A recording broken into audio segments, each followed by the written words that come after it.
esto, básicamente T4. Ahora, ¿por qué hay T4 normal y T4 libre, o T3 normal, T4 o T3 libre, ¿no?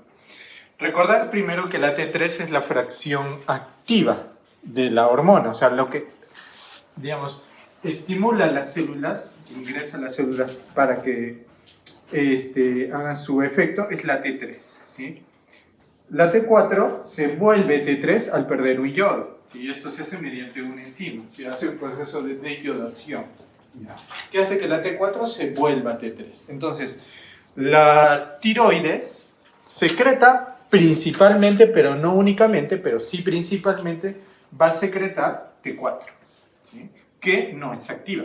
Esa T4 viaja en la sangre, viaja libre, flotando en la sangre, por eso tenemos una T4 libre, o va a viajar unida a proteínas, que generalmente tienen una buena afinidad por las proteínas plasmáticas y van a viajar unidas a ellas, ¿sí? Pero obviamente para que hagan su efecto, tienen que estar libres, ¿sí? Entonces, por esa razón es que nosotros dosamos la T4 libre. ¿Por qué? Porque la T4 libre es el fiel reflejo de lo que está liberando la tiroides, ¿sí? Es el fiel reflejo. No puedo dosar T3 porque T3 ya es la parte activa, ¿no? Y esto sufre un proceso de deyodación a nivel periférico que puede estar alterado por varias cosas que no necesariamente tengan que ver con un trastorno en la tiroides, ¿sí? Entonces, por eso la mejor forma de medir es la T4 libre. Ahora, ¿por qué también es importante la TSH? Porque recuerden que la tiroides, ¿sí? Para producir hormonas tiroideas, para producir T4, necesita TSH. ¿Sí? Necesita TSH, que es la hormona tiroestimulante, que es producida por la adenohipófisis, ¿no es cierto? Por la adenohipófisis. La adenohipófisis fabrica TSH, esa TSH sale de la adenohipófisis, viaja a la glándula tiroides, ¿sí? Y estimula la producción de hormonas tiroideas, ¿no? Activa la TPO hace que la tiroglobulina se junte con el yodo y forme T4, ¿sí? Es así, sí. Entonces, ¿qué ocurre? Tiene que haber un control. ¿Cómo es ese control? Sube hormonas tiroideas, TSH, dice, ya tengo que bajar para que se mantenga. Bajan las hormonas tiroideas, la TSH tiene que subir para tratar de compensar. Entonces es un ciclo de feedback negativo, ¿no? Mucha hormona tiroidea, bajan los niveles de TSH. Baja hormona tiroidea, estimula. ¿Por qué? Porque tenemos sensores. Entonces el cerebro detecta que hay baja hormona tiroidea y hace que aumente la TSH. Ahora, la cosa queda ahí, no. La adenohipófisis también es estimulada por una hormona para que secrete TSH. ¿Cuál es esa? La TRH, ¿no es cierto? Que está producida por el hipotálamo. Entonces, el hipotálamo, lo mismo, ¿no? El hipotálamo se activa, produce TRH que viaja a la adenohipófisis. La adenohipófisis en sus células acidófilas o basófilas. De la tiroides. ¿Qué es eso? Recuerden, años atrás, basófilas, las estimula, producen hormonas tiroideas, producen TSH, y ese TSH sale de la adenohipófisis y va a la tiroides para que produzca. Entonces todo es un feedback, ¿sí? Entonces, ¿qué puede ocurrir? Si yo tengo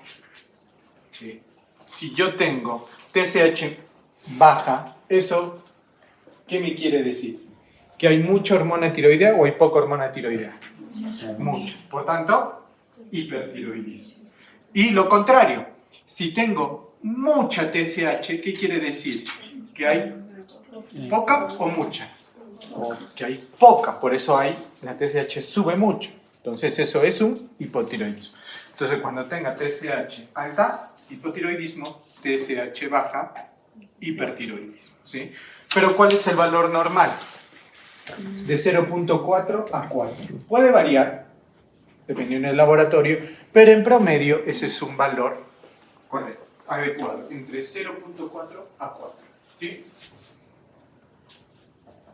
Ahora, si a mí me preguntaran cuál de estas dos concentraciones es la más indicativa de hipo o hipertiroidismo, la respuesta es la TSH. La TSH refleja mejor el estado tiroideo de un paciente. ¿Por qué? Porque como vamos a ver a continuación, la T4 libre, que también se dosa, ¿sí?, va a variar entre 10 a 25 picomoles por litro, o también puede medirse en nanogramos por litro, entre 8 a 20. ¿Sí? Si tenemos más de ese nivel, es hipertiroidismo. Si tenemos menos de ese nivel, es hipotiroidismo. ¿Pero qué ocurre? ¿Sí? Si yo tengo hormonas tiroideas normales, T4 libre normal, ¿puedo descartar un problema tiroideo? No. ¿Sí? Porque puedo tener problemas tiroideos con hormonas tiroideas normales. Por ejemplo, si tengo un TSH alto con hormonas tiroideas normales, ¿cómo se llamará esa patología? Hipotiroidismo. Y al revés, si tengo TSH baja, pero con hormonas tiroideas normales, ¿cómo se llamará ese trastorno? Hipertiroidismo subclínico. ¿Sí? Ahora, la pregunta sería, ¿qué pasa? ¿Sí? ¿Qué pasa cuando, por ejemplo, yo tengo una TSH normal, ¿sí?, normal, pero tengo mis hormonas tiroideas muy altas? ¿Qué puede haber pasado?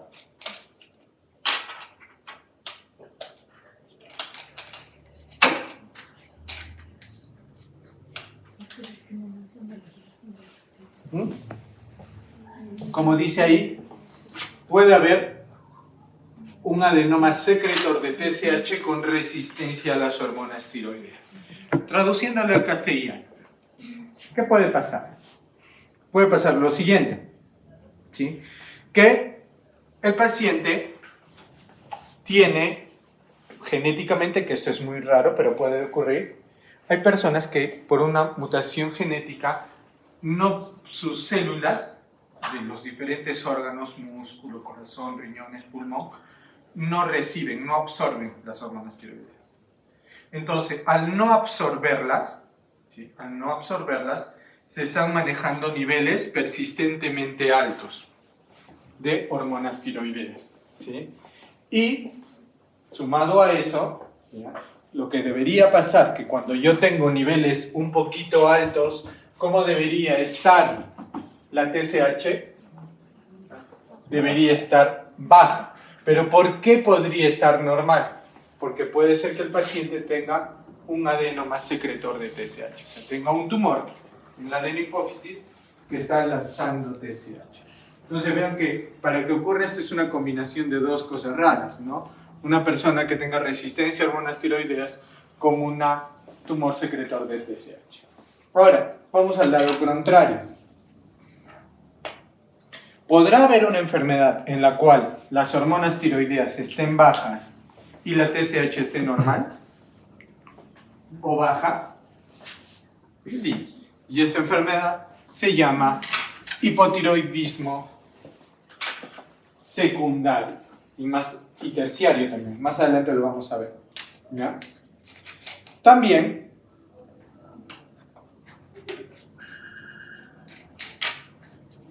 puede ocurrir una patología que se llama el síndrome de eutiroideo enfermo, ¿ya?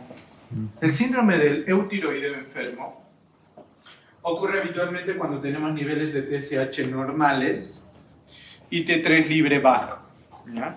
Generalmente esto ocurre en pacientes que están muy severamente, con enfermedades muy severas, pacientes en UCI, por ejemplo, pacientes que están en UCI, pacientes que están intubados con alguna enfermedad con alto consumo metabólico, pueden hacer déficit, disminución de T3 bajo. A eso se llama síndrome del eutiroideo enfermo. O sea, ¿qué quiere decir? Que su tiroides está bien, pero el problema es que tiene una enfermedad tan fuerte que le está agotando sus niveles de T3, ¿sí? Que es la hormona activa, es el síndrome del eutiroideo enfermo. Es otra característica más. Entonces vamos a ver las dos partes. Primero aquí tenemos TSH disminuido. Si tengo TSH disminuida, ¿qué es? Hipertiroidismo. Luego de que pido TSH y veo que está baja, tengo que ver los niveles de T4 libre. Si tengo una T4 libre aumentada, hipertiroidismo, ¿sí? Hipertiroidismo, T4 alta, TSH baja. Nada que discutir. Pero si tengo la T4 libre normal, TSH disminuida, T4 libre normal, ¿qué pido? T3. Y si tengo la T3 libre aumentada, es un hipertiroidismo por T3. Y si tengo la T3 libre normal, ¿cómo se llama? Hipertiroidismo subclínico. Perfecto.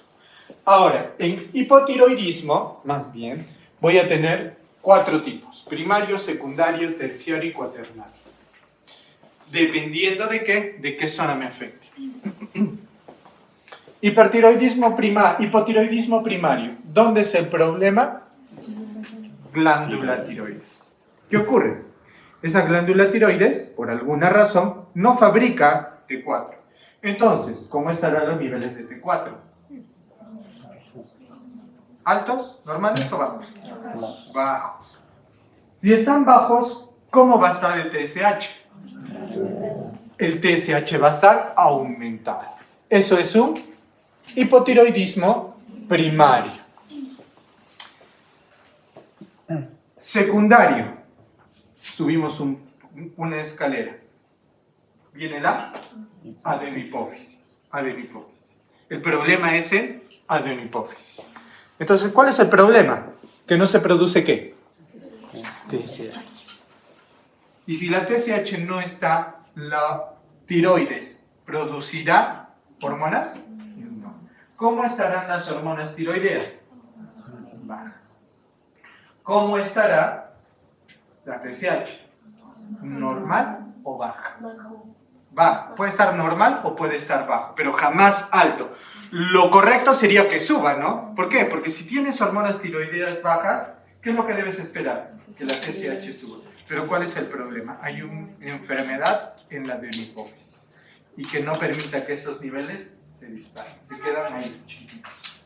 Entonces, cuando yo encuentre unos niveles de TSH bajos y unos niveles de T3 y T4 bajos, ¿qué diré que es? Un hipotiroidismo. También se le llama hipotiroidismo central, la central del sistema nervioso. Entonces, también se le llama hipotiroidismo central o secundario también. Ahora, subimos una grada más. Por encima de la hipófisis tenemos al hipotálamo. Entonces, ¿qué puede pasar? Puede haber enfermedades que afecten el hipotálamo, por tanto, ¿cómo vas a los niveles de TRH? Bajo. Si están bajos, ¿cómo vas a TSH? Baja. Y si TSH está baja, ¿cómo va a estar hormonas tiroideas? Baja. Entonces, voy a tener T3, T4 bajas, TSH bajas y TRH bajas, ¿no? ¿Por qué entonces a estas dos les llaman centrales? Porque en las dos, ¿cómo van a estar las hormonas tiroideas? Bajas. ¿Y cómo va a estar la TSH? Baja. ¿Cómo diferencio una de otra? Con TRH. Pero habitualmente no dosamos TRH. Entonces, por eso es que a estas dos se les llama hipotiroidismo central. Y a este, hipotiroidismo periférico. ¿Sí? Y finalmente tenemos el hipotiroidismo cuaternario. En el cuaternario, la hormona tiroidea está normal, la hipófisis está normal y el hipotálamo está normal. Entonces, ¿dónde es el problema? En los órganos. Mutaciones genéticas que hacen que haya un síndrome de resistencia a las hormonas tiroideas. Las hormonas tiroideas están ahí, pero no hacen efecto. Entonces, es un paciente que va a tener síntomas típicos de hipotiroidismo,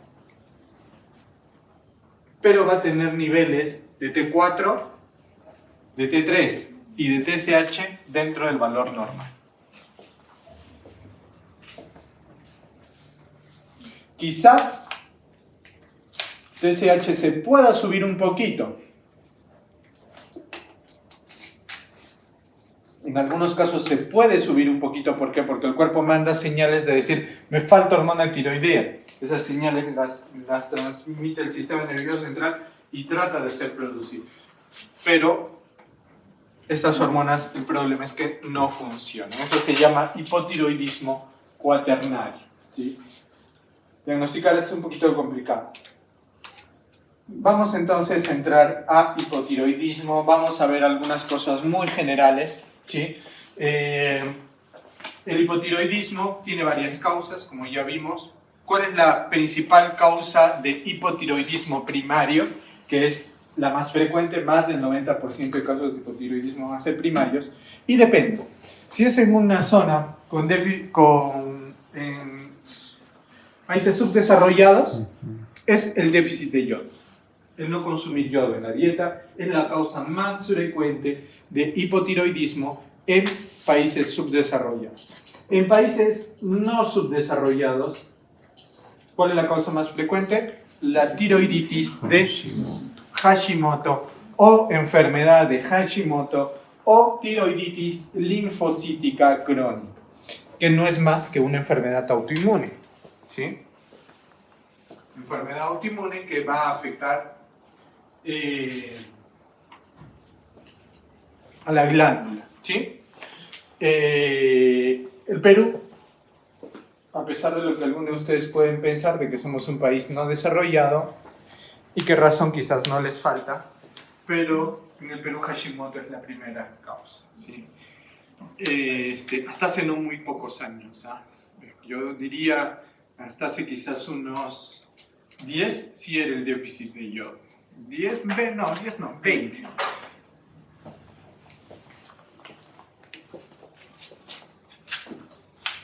Básicamente porque nosotros consumimos yodo en cantidades suficientes, ¿no? ¿Cuál es nuestra fuente principal de yodo? La sal, ¿no es cierto? La sal es nuestra fuente principal de yodo, a no ser que alguno de ustedes me diga de que consume al 100% sal de mares, por ejemplo, ¿no? ¿O por qué? Porque esa sal, ¿sí? Esa sal tiene un pequeño gran problema. No tiene yodo. Entonces, pero pues la yodan, ¿no? La yodan para evitar inconvenientes. Entonces, ya casi este déficit de yodo es casi nulo. Sin embargo, en el Perú era una causa, y acá en Arequipa sobre todo, era una causa sumamente importante, ¿sí? De hecho, hasta hay una provincia que se llama hipotiroidismo, ¿sí?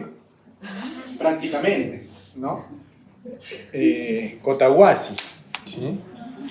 Es una zona, ¿sí? Donde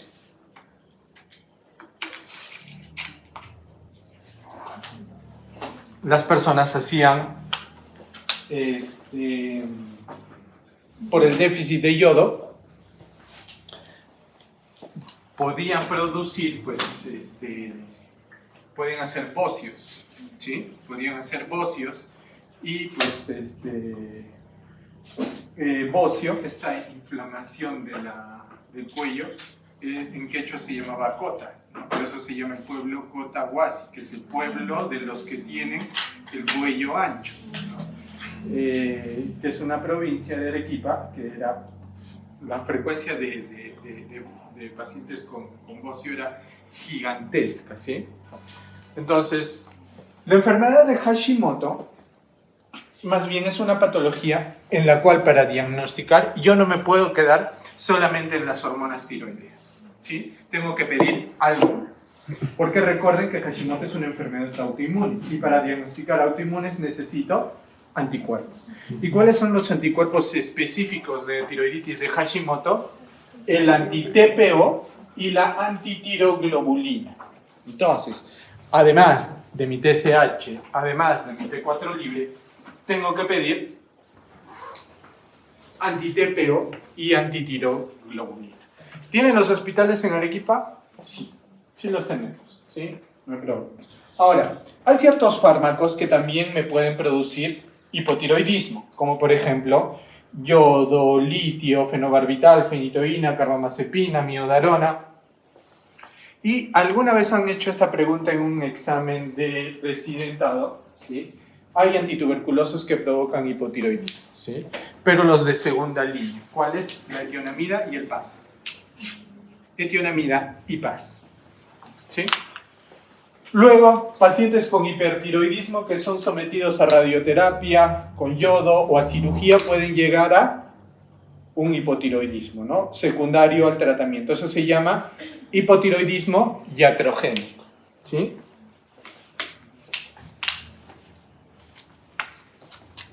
Ahora, ustedes se preguntarán, pues, ¿qué hacen aquí Kerbein y posparto si son causas de hipertiroidismo en realidad?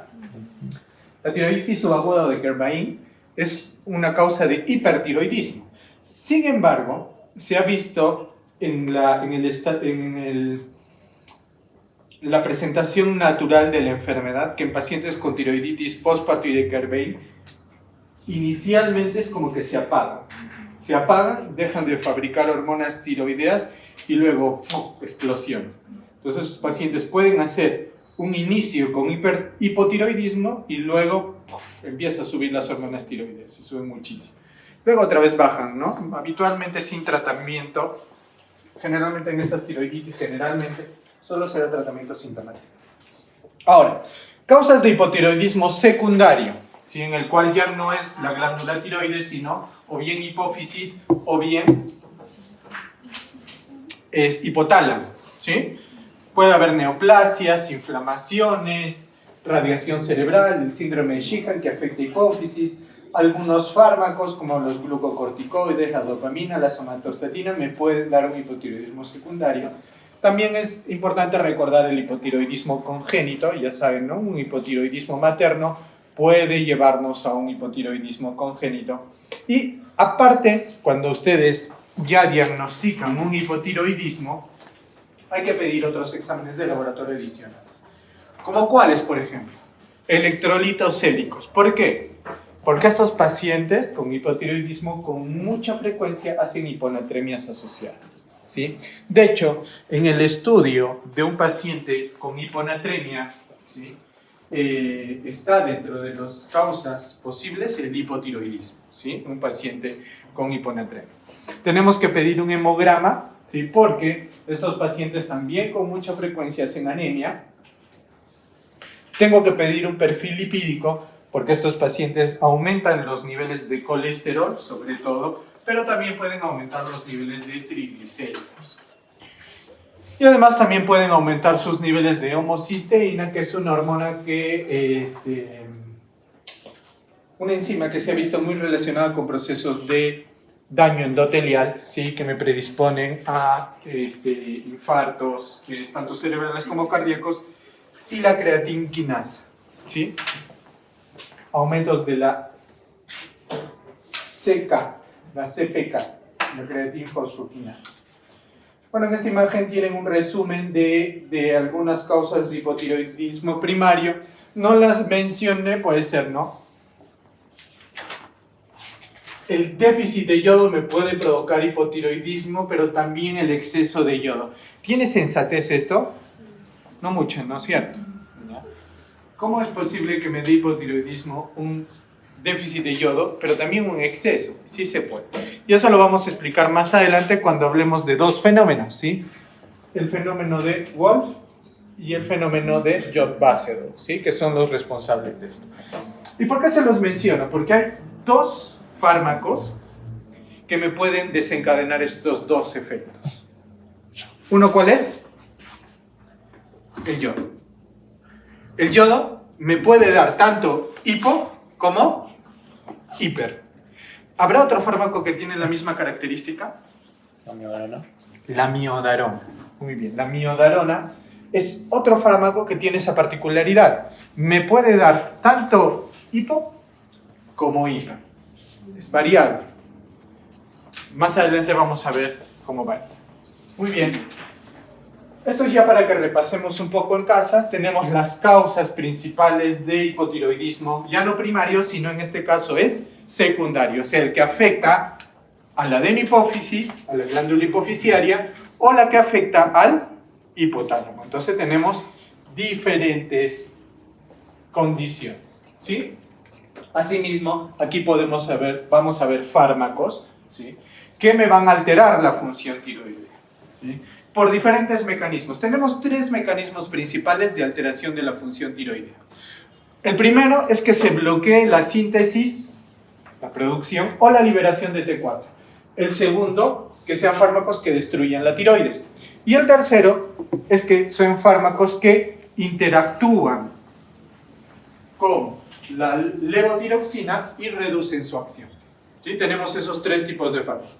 Unos que me bloquean la síntesis o la liberación, otros que me destruyen la tiroides y otros que interactúan con la levotiroxina, reduciendo su absorción y provocándome síntomas de hipotiroidismo. ¿Cuáles son los que me bloquean la síntesis o liberación de T4? Sencillo, los fármacos que usamos en hipertiroidismo. Las tionamidas, el metimazol o tiamazol, el propiltiouracilo, la etionamida, litio y amiodarona, ¿sí? Recordando que litio y amiodarona también me pueden dar lo opuesto, ¿sí? Destrucción tiroidea, felizmente no son fármacos que utilizamos habitualmente, solamente en enfermedades reumatológicas y oncológicas refractarias al tratamiento inicial, como inhibidores de tirosina quinasa, interferón alfa, interleucina 2. Y lo que sí debemos recordar y conocer la interacción con levotiroxina, o sea, fármacos que debo tener mucho cuidado porque me van a interactuar con la levotiroxina, que sobre todo sales de hierro, el sulfato ferroso, nunca debemos mezclar sulfato ferroso con levotiroxina, porque la levotiroxina no va a funcionar. Los IVPs, el omeprazol, tampoco debemos utilizarlo. Carbonato de calcio, tampoco debemos utilizarlo, ¿sí? La carbamazepina, la fenitoína y la colestiramina, ¿ya? Muy bien, ahora vamos a ver lo que les dije. Vamos a empezar con el efecto de Wolff-Chalicov. Su efecto, para que lo recuerden, Wolff es de off, o sea, me provoca un apague. ¿Qué ocurre? Mi paciente está tomando mucho yodo. Mucho yodo. Y hay un exceso y una saturación tan fuerte de yodo que lo que hace el cuerpo para protegerse, ¿sí?, ese exceso de yodo bloquea la TPO. La bloquea la TPO. Hay tanto yodo que la TPO se bloquea, ¿sí? Y la TPO, que es la peroxidasa tiroidea, ¿cuál es su función? La TPO, a ver, para que recuerden un poquito. En el folículo tiroideo, ¿se acuerdan? ¿Sí? Dentro del folículo, ¿cómo se llama? ¿Cómo se llama esa estructura que está dentro del folículo tiroideo? El coloide tiroideo, ¿no es cierto? El coloide tiroideo está compuesto de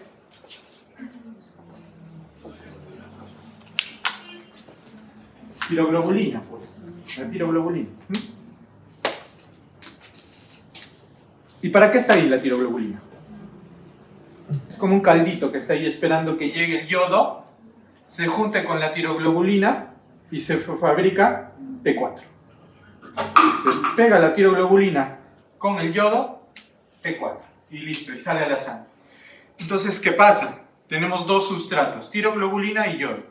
Entonces, cuando hay un aumento muy excesivo del yodo, ¿sí?, la TPO se bloquea.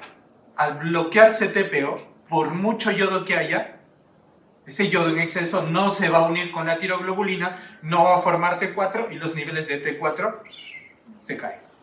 Y produce un hipotiroidismo. Entonces, el fenómeno de Wolff, el efecto de Wolff, me provoca un hipotiroidismo transitorio. ¿Por qué? Porque ese exceso de yodo va a bloquear a la TPO, a la peroxidasa tiroidea, ¿sí? Por tanto, inhiben la organificación del yodo y la yodación de la tiroglobulina, no hay hormonas tiroideas y caen, ¿sí? Ahora, ¿cuál es la característica más importante? Que este efecto se da en personas sanas. Se da en personas sanas, habitualmente en personas sanas, están más predispuestas a tener este efecto. Si a alguno de ustedes les doy mucho yodo, es muy probable que hagan más bien un hipotiroidismo. ¿Gracias a qué? Al efecto de Wolff. ¿Sí? ¿Por qué? Porque ese exceso de yodo, tu cuerpo va a decir, me tengo que proteger, hay mucho yodo. Bloqueas TPO, por mucho yodo que hay, ese yodo no se va a unir a la tiroglobulina y no vamos a tener reacción alguna. ¿Sí entendieron? Ese es el efecto de Wolff. Es muy preguntado, ¿sí? Es algo complejo de entender, por tanto no se los vamos a preguntar en terapia, ¿sí? Porque los exámenes de terapéutica, si algo tienen, son bien fáciles. Entonces, esto no va a venir. Pero es algo que sí tienen que conocer, porque esto es muy posible que si les pregunten, por ejemplo, en un examen de salud, en un examen del ENAM, sí puede venir este efecto, ¿no? La pregunta clásica es, ¿en qué personas son más susceptibles para tener un efecto de Wolff? O te ponen un caso clínico, ¿no? Te dicen, paciente sin antecedentes patológicos que consume, que le dan, por ejemplo, terapia con yodo y desarrolla un hipotiroidismo abrupto. ¿Esto se debe a qué efecto? ¿no? Te ponen efecto A, efecto de Wolff, opción B, efecto de Jod-Basedow, opción C, otras cosas más, es Wolff. Si desencadena hipotiroidismo con un exceso de yodo, es Wolff. Y lo mismo pasa, si te dan amiodarona y haces hipotiroidismo, te ponen, ¿no? Paciente de tantos años de edad, sin antecedentes patológicos, que debuta con fibrilación auricular, para la cual inicia tratamiento con amiodarona, ¿sí? Posteriormente al inicio de tratamiento con amiodarona empieza a desarrollar debilidad, sueño, caída de pelo, intolerancia al frío. ¿Qué efecto puede explicar estos síntomas? ¿Qué efecto puede explicar esos síntomas? Wolff, ¿sí? Muy bien. La miodarona, como les dije, también puede producir eso. Ahora, estos son todos los síntomas que puede producir un hipotiroidismo. Todos los signos y síntomas de un hipotiroidismo clásico.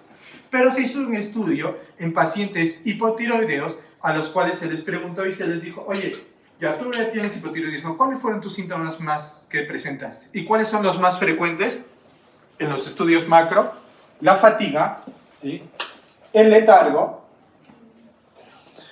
pero por favor, tiene que ser en contexto, porque si no ya muchos de ustedes van a decir, fatiga y letargo, tengo hipotiroidismo. No. Ustedes tienen fatiga y letargo porque estudian medicina, ¿no? Normal, es hábil. Si no tienes fatiga y letargo y eres estudiante de medicina, más bien es algo patológico, ¿no? La intolerancia al frío es otro síntoma muy frecuente que los pacientes con hipotiroidismo lo comunican. El aumento de peso es un signo muy importante, el estreñimiento y cambios en la voz. ¿La voz se engruesa o se agudiza? Se pone una voz más grave, ¿sí? Una voz más grave, se ponen más roncos. Muy bien, para el diagnóstico, ¿qué debo pedir? Ya vimos. TSH y T4 libre. Si yo estoy sospechando Hashimoto, ¿qué tengo que pedir?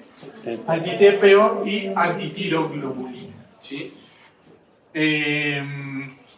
Si tu paciente, o sea, tú como médico, dudas mucho del diagnóstico, o de repente los resultados te arrojó un hipotiroidismo subclínico, se aconseja hacer una segunda medición, pasado 1 a 3 meses. Repetir la prueba para confirmar o descartar el diagnóstico cuando tengas un hipotiroidismo subclínico o cuando tengas dudas diagnósticas, ¿sí? Muy bien, ese es el algoritmo diagnóstico, ¿sí? Entonces, ¿cómo respondemos? TSH alto, T4 libre, normal o baja, ¿qué os digo? Primario. Si tengo, por lo contrario, ¿sí? T4 libre no, baja, pero la TSH está normal o baja, ¿qué pienso? ¿Dónde es el problema? O en hipófisis o hipotálamo. Por tanto, es un hipotiroidismo secundario. Si es un primario, ¿qué tengo que pensar? Autoinmune. ¿Qué tengo que pedir? Anti-TP o antitiroglobulina. Si me salen positivos, ¿qué es? Hashimoto. Si es negativo, ¿qué tengo que ponerme a pensar? Que puede ser iatrogénico. Preguntarle si no tenía hipertiroidismo y ha recibido yodo o le han hecho una cirugía. ¿Sí? Fármacos. Amiodarona, litio, carbamazepina, fenitoína, los que hemos mencionado. Alguna enfermedad que esté afectando la tiroides, o enfermedad infiltrativa como amiloidosis, sarcoidosis, metástasis, tuberculosis, disruptores endocrinos, ¿sí? Disruptores endocrinos. Más o menos los disruptores endocrinos es algo reciente. De repente, probablemente algunos de ustedes sea la primera vez que lo escuchen.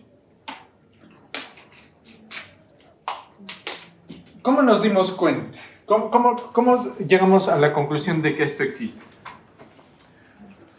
Había muchas dudas con respecto a un fenómeno que ocurría en las mujeres, que era el por qué rayos las mujeres están empezando a menstruar antes. Si nosotros comparamos el inicio de la menstruación antes de 1900, ¿saben cuánto era la edad promedio? 16 años. ¿Ya? Yo dudo mucho que alguna de ustedes, yo diría que las menos, han iniciado menstruación después de los 16 años. Las menos. La edad promedio actualmente está oscilando los 12 a 13 años. Entonces la pregunta era, ¿por qué rayos está aumentando tanto? Las tasas de pubertad prematura, ¿sí?, están por los cielos. Pubertad prematura, o sea, inicios de pubertad a los 10, 11 años, ¿sí? Desarrollo de caracteres sexuales en niñas de 11 años, de 10 años, está subiendo mucho. ¿Y qué se encontró? Que era por culpa de los disruptores endocrinos. ¿Qué son los disruptores endocrinos? Son sustancias químicas presentes en el ambiente, son contaminantes, que ingresan a la sangre y provocan alteraciones hormonales. Por eso se llaman disrupciones endocrinas. ¿Qué pueden provocar? Por ejemplo, aumento de hormonas sexuales en edades que no corresponden. Por ejemplo, alteración en la producción de hormonas tiroideas, hipotiroidismo, ¿sí? Y, pues, ¿dónde están habitualmente? En plásticos, ¿sí? Y sobre todo una fuente muy importante son en los papeles calorimétricos que le llaman. Los vouchers que salen de las máquinas, los vouchers, o los papeles que salen en los cajeros, esos papelitos no funcionan con tinta. No es una tinta que imprima, es una reacción de calor. Bota calor y se imprimen esas hojitas. Ese papel está lleno de selenos, ¿ya? Hipercloratos, que son disruptores endocrinos. Por eso los niños tienen que estar súper alejados de ese tipo de sustancias. Adivinen qué más. Eso. ¿Por qué? Por el litio. Todas las baterías de litio contienen abundante cantidad de disruptores endocrinos, ¿sí? Por eso es aconsejado, entre otras cosas, que los niños no tengan acceso a dispositivos electrónicos, porque pueden desarrollar a la larga problemas serios. De hecho, se está investigando, aún no se tienen conclusiones, pero que los disruptores endocrinos también tienen una relación con el desarrollo de diabetes mellitus tipo 2 a edades tempranas. Esa es otra cosa que estamos viendo, desarrollo de diabetes mellitus tipo 2 en chicos de 15 años, 16, 17, lo cual era imposible. Tú ves un niño de 15 años, ¿qué dices? Este es tipo 1, definitivamente, no. Ya se encuentra ya con cada vez mayor frecuencia. Obviamente que la causa más importante es la comida chatarra, ¿no? Pero se está investigando también como posible causa. Muy bien. Y acá viene otra cosa muy importante que no se ve en la práctica clínica, pero por alguna razón es muy preguntada, que es lo que se llama el consumo inadvertido de yodo, ¿sí? Por ejemplo, hay casos clínicos, hay situaciones en las cuales, por ejemplo, una señora que tiene hipotiroidismo, ¿cuál es su tratamiento? Levotiroxina. Levotiroxina, ¿sí? Y de pronto la hijita, ¿no? Dice, bueno, ¿para qué sirve esto, no? Es para que te dé fuerza, para que estés despierto, porque cuando no tomas se siente deprimido. Y dicen, pues, quiero sentirme más activa, me voy a empezar a tomar. Y se empieza a tomar de manera escondida levotiroxina. Se toma. ¿Hará hipertiroidismo? Hipotiroidismo. Si se toma yodo. Se está tomando hormona tiroidea. ¿Hará hiper? Hipo, ¿por qué? Por el fenómeno de Wolff, que es más frecuente en personas sanas. Y empiezan a hacer hipotiroidismo. Tú estudias y dices, oye, ¿por qué está haciendo hipotiroidismo si no tiene nada? ¿No? ¿Cómo lo diagnosticamos? Vamos a ver más adelante. ¿Ya? ¿Ya? Ahora, si tengo un hipotiroidismo central, ¿qué tengo que hacer? Primero, una resonancia magnética de hipófisis. Si tengo alterado esto, pues ya sé que es o un tumor o una patología vascular, síndrome de Sheehan, o una enfermedad inflamatoria o una enfermedad infecciosa como tuberculosis, sobre todo. Si tengo mi resonancia magnética sin alteraciones, tengo que pensar en fármacos, como ya les dije, glucocorticoides, somatostatina, dopamina. Una enfermedad severa, grave, me puede llevar también a esto, a la disminución, como ya les dije, cuando es grave se llama síndrome de eutiroideo enfermo, ¿sí? Mutaciones genéticas, o sea, que el cuerpo no asimile o no absorba las hormonas tiroideas, y hace hipotiroidismo, y algunas enfermedades autoinmunes, ¿sí? Algunas enfermedades autoinmunes. Muy bien. Ahora ya vamos a llegar al tratamiento, ¿sí? Al tratamiento. El tratamiento es levotiroxina. ¿Y qué es levotiroxina? ¿T3, T4 o la combinación de las dos? ¿T3, T4 o la combinación de T3 y T4? Es T4 exclusivo, eso no se pueden olvidar. Levotiroxina es T4 sintético. No tiene ni una gotita de T3, ¿sí? Es T4 puro y duro, ¿sí? Levotiroxina. Dosis 1.5 a 1.8 microgramos por kilo día.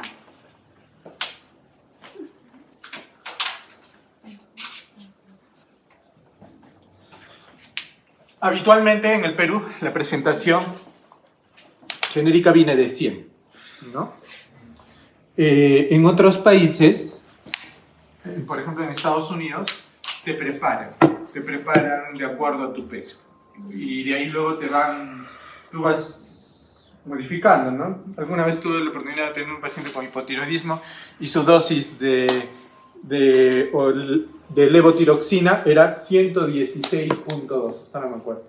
Y dije, ¿cómo hacen para preparar esto, no? 116.2 de levotiroxina. Entonces, en cambio nosotros, 100. y le tienen que decir que esté con su cuchillito, ¿no? Cortando en 4 partes para tratar de acondicionar la dosis.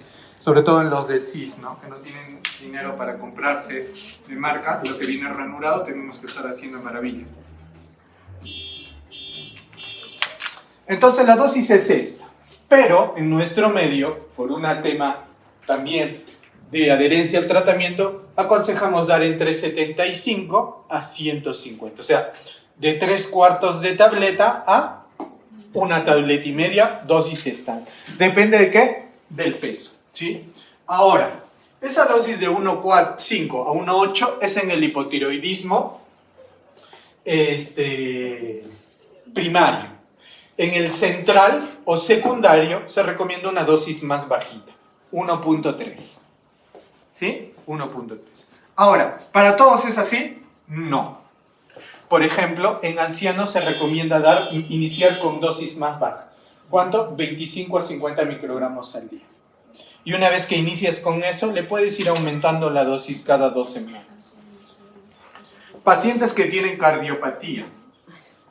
Cardiopatía entendida como enfermedad coronaria o arritmias, ¿sí? Esto tienes que darle una dosis más baja aún, 12.5 a 25 microgramos al día, ¿sí? Y obviamente hay que monitorizar. ¿Por qué razón? Porque sus dos efectos adversos principales de la levotiroxina son fibrilación auricular y desarrollo de taquiarritmias y osteoporosis. ¿Quién está menos predispuesto a osteoporosis? El viejito. Por tanto, ancianos, 25 a 50. Aquí, si el fármaco produce taquiarritmia, ¿quién tengo que tener cuidadísimo? En un paciente cardíaco, ¿no? Que tenga una enfermedad coronaria o que ya tenga una arritmia establecida. Entonces, a él le doy más baja aún. 12.5 a 25 microgramos al día. ¿Ya? ¿Cómo se toma la levotiroxina? Idealmente, 30 a 60 minutos antes del desayuno, almuerzo, cena. Desayuno, ¿sí? Primera hora en la mañana, 30 a 60 minutos antes del desayuno. No se recomienda combinar con otros fármacos. ¿Ya? Si el paciente en la mañana toma otra medicación, hay que o cambiar esa medicación o cambiar la levotiroxina. ¿Ok? Ahora, ¿con qué monitorizo la respuesta al tratamiento? Con TSH. ¿Mi objetivo terapéutico cuál es? Normalizar los niveles de TSH. ¿Sí? ¿En todos los casos? No. ¿Cómo están las hormonas tiroideas en el hipotiroidismo secundario y terciario? ¿Cómo está la T4 libre? Baja. ¿Cómo está la TSH?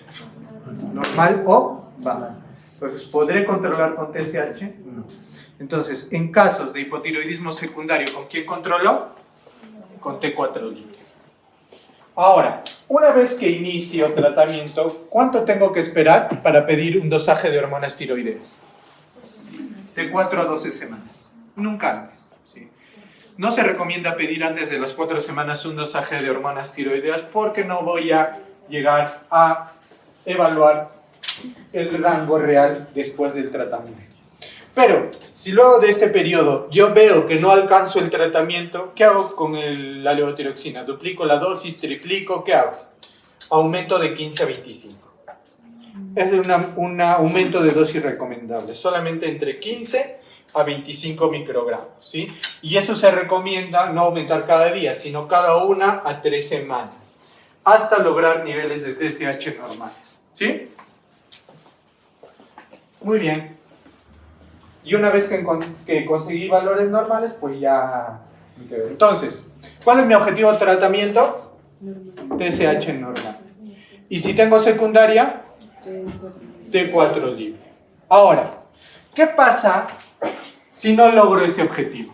A pesar de que estoy dando un buen tratamiento, ya estoy dando dosis muy alta y el paciente sigue con niveles de TSH altos, no normaliza. Tengo dos alternativas. La primera es cambiarle la hora de toma del fármaco. ¿A qué hora le puedo cambiar? A la noche. Lo voy a cambiar a la noche, ¿sí? Se recomienda que puedo darlo en la cena, pero debo tener en consideración que tengo que darlo de 2 a 3 horas después de comer. El paciente come, espera de 2 a 3 horas y recién recibe el fármaco, ¿sí? De 2 a 3 horas. Puede hacer ese cambio. Hay algunos pacientes que con ese cambio de horario de pasarlo de la mañana a la noche han tenido mejor. Otra cosa que puedo hacer. Hay algunas formas de presentación. Habitualmente la levotiroxina viene en tabletas, ¿sí? Hay una forma de presentación en gel o en presentación líquida como en jarabe que se ha visto que no está afectada por el pH del estómago y por tanto se absorbe bien, ¿sí? Ahora, puede ocurrir algo muy característico y muy raro a su vez. Que el paciente logre el objetivo, pero siga con síntomas. O sea, digamos que los síntomas de hipotiroidismo de tu paciente, a pesar de que le diste tratamiento, siguen igual. Sigue con esa molestia, sigue con todo. ¿Ya? ¿Es muy frecuente esto? Sí. Bueno, no tanto, entre el 5 al 10%. ¿Sí? ¿Y cuáles son los síntomas que con mucha frecuencia son refractarios al tratamiento, ¿sí? La depresión y la alteración en el estado mental. Depresión y alteración en el estado mental, ¿sí? Entonces, si tengo esto, ¿qué tengo que hacer? Descartar otra enfermedad autoinmune. Descartar otra enfermedad autoinmune que me esté provocando estos síntomas de depresión, de debilidad. Y la otra es dosar T3. Puede ocurrir que los niveles de T3 estén bajos y por eso el paciente presenta estas alteraciones, ¿sí? Muy bien. Algunas consideraciones especiales respecto al tratamiento, ¿sí? Escaso cumplimiento, ¿ya? O sea que el paciente pues toma un día sí, un día no, toma cuando se acuerda, no va a mejorar, ¿ya? ¿Qué otra cosa? Que tenga, por ejemplo, alguna enfermedad intestinal, ¿sí? Que impide una absorción adecuada del fármaco, o algún fármaco que se esté tomando el paciente que reduzca la absorción del mismo, ¿no? Como por ejemplo el carbonato de calcio, el sulfato ferroso, la colestiremina, el sucroalfato, el hidróxido de aluminio, la sertralina, ¿sí? Ahora, hay algunos fármacos que van a disminuir la potencia de la levotiroxina, como el estrógeno, la rifampicina, la carbamazepina, la fenitoína. En caso que el paciente esté recibiendo estos fármacos, se recomienda aumentar la dosis de la levotiroxina, ¿sí? Se recomienda aumentar la dosis de la levotiroxina. Muy bien. Ahora, pregunta de examen, gestación. En gestantes, ¿qué tengo que hacer? ¿Aumentar o reducir la dosis? Aumentar la dosis, ¿sí? ¿Por qué? Porque los requerimientos de hormonas tiroideas aumentan, sobre todo en el primer trimestre del embarazo, ¿ya? Ahora, tengo que aumentar la dosis. ¿En cuánto le tengo que aumentar la dosis? 25 a 50%, pero promedio 30%, ¿sí? De la dosis, ¿ya? Entonces, si recibía 100, ¿cuánto le tengo que dar en el 130? 130. ¿Sí? Ahora, ¿cuál es mi objetivo del tratamiento? ¿Cuál es mi objetivo, mi meta? ¿Normalizar qué? TSH. Pero en la embarazada no. En la embarazada es que la TSH esté menos de 2,5. Lo normal era menos de 4. Pero para la embarazada, TSH menos de 2,5 es el objetivo. ¿Sí? Ahora, se recomienda medir los niveles de TSH todos los meses, ¿sí? Sobre todo en el primer y el segundo trimestre. El hipotiroidismo subclínico. ¿Qué era el hipotiroidismo subclínico? Hormonas tiroideas normales con TSH más de 4, alto. ¿Sí? ¿Se trata o no? Depende. Si yo, por ejemplo, me haces un examen y yo tengo mis hormonas tiroideas normales, pero mi TSH en 5, y me preguntan, ¿qué tengo? Y yo, nada, estoy como siempre. ¿Me das tratamiento? No. No en todos los casos se da tratamiento. Por ejemplo, igual, yo voy a consulta con ustedes. Hormonas tiroideas normales, pero TSH en 11. Ya no en 5, en 11. ¿Me dan tratamiento? Soy sano, no tengo nada. No tengo nada de nada. Sí, TSH más de 10, así no tenga síntomas, se recomienda dar tratamiento. ¿Cuándo también se recomienda dar tratamiento? En gestante. Si tienes una gestante con hipotiroidismo subclínico, hay que darle tratamiento. Obviamente, si tengo hormonas tiroideas normales, TSH en 6 o 7 y tengo síntomas de hipotiroidismo, también me tienes que dar tratamiento, ¿sí? En el adulto mayor también tienes que darle tratamiento. Si tu paciente sale anti-TPO positivo, dale tratamiento. Si tu paciente se quiere embarazar y no puede y tiene hipotiroidismo subclínico y no tiene síntomas, pero solo no se puede embarazar, dale tratamiento, ¿ya? Si el paciente tiene depresión neuromuscular, polineuropatía, bocio, tiene dislipidemia, riesgo cardiovascular alto, alguna otra enfermedad autoinmune, también. ¿Cuál es la dosis?